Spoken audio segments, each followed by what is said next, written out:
Part 1.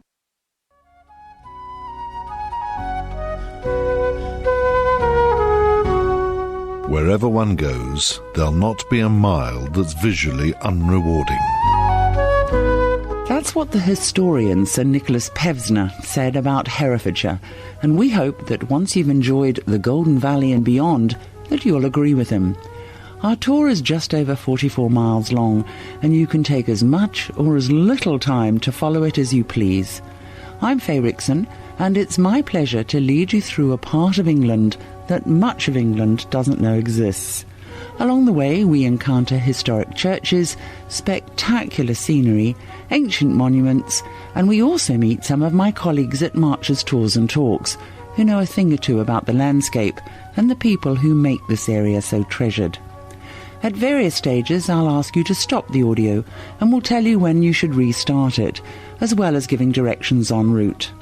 It might be handy nonetheless to have a conventional road map to hand and to zero your mileage counter.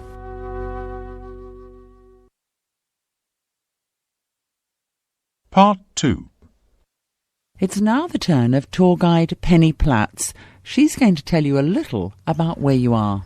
Well, firstly, of course, you're in Webley, which in Anglo-Saxon times meant that it was a clearing in a wood or a glade that belonged to a fellow called Webber, who was the son of Creda, the first king of Mercia in the 6th century.